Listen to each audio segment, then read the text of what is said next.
Senior ఆటగాళ్లు చేతేశ్వర్ పుజారా, అజింక్య రహానెలకు మరోసారి నిరాశ తప్పలేదు.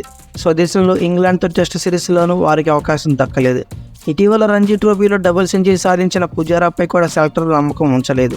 5 టెస్టుల సిరీస్లో భాగంగా తొలి 2 మ్యాచ్లకు కోసగాను శుక్రవారం సెలక్షన్ కమిటీ టీమిండియాను ప్రకటించింది. కెప్టెన్గా రోహిత్ శర్మ, వైస్ కెప్టెన్గా జస్ప్రీత్ బుమ్రాలను ఎంపిక చేసింది. గాయం కారణంగా ఈ 2 మ్యాచ్లకు స్టార్ పేసర్ మహమ్మద్ షమి ఎంపిక చేయలేదు. యువ వికెట్ కీపర్ ధ్రువ్ జురెల్కి తొలిసారిగా సెలక్షన్ కలిపి పిలుపునిచ్చింది. జనవరి 25 నుంచి హైదరాబాద్ వేదికగా తొలి టెస్టు జరగనుంది.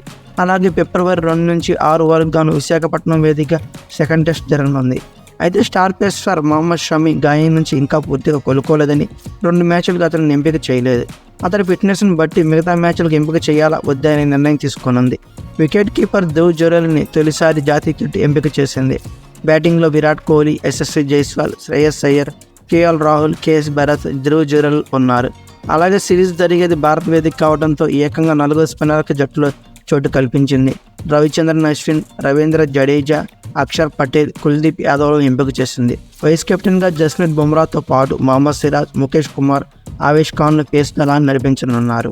ఓవరాల్గా ఇంగ్లాండ్తో జరగబోయే మొదటి 2 టెస్టులకు గాను టీమిండియా స్క్వాడ్ను ఒకసారి పరిశీలిస్తే ముందుగా బ్యాట్స్మెన్స్ పరంగా కెప్టెన్ రోహిత్ శర్మ, శుభ్మాన్ గిల్, యశస్వి జైస్వాల్, విరాట్ కోహ్లీ, శ్రేయస్ అయ్యర్ ఇలా ఉన్నారు. వికెట్ కీపర్లుగా కేఎల్ రాహుల్, కేఎస్ భరత్, ధ్రువ్ జురెల్ ఇలా ఉన్నారు. ఆల్రౌండర్స్ అండ్ స్పిన్నర్స్గా రవిచంద్రన్ అశ్విన్, రవీంద్ర జడేజా, అక్షర్ పటేల్, కుల్దీప్ యాదవ్ ఇలా ఉన్నారు. అలాగే పేస్ బౌలింగ్ చూస్తే జస్ప్రీత్ బుమ్రా, మహమ్మద్ సిరాజ్, ముఖేష్ కుమార్, ఆవేష్ ఖాన్ ఇలా ఉన్నారు. అయితే ఇంగ్లాండ్తో జరగబోయే మొదటి 2 టెస్టులకు గాను టీమిండియా ప్రకటించిన స్క్వాడ్ మీకు నచ్చిందా? ఒకవేళ ఏదన్నా స్క్వాడ్లో ప్లేయర్ని మిస్ అయితే ఆ ప్లేయర్ని ఒకసారి కామెంట్ బాక్స్లో పిన్ చేయండి. అలాగే ఈ వీడియో కనుక మీకు నచ్చితే లైక్, షేర్ అండ్ కామెంట్ చేయండి. మరిన్ని లేటెస్ట్ అప్డేట్స్ కోసం నా ఛానల్ సబ్స్క్రైబ్ చేసుకోండి.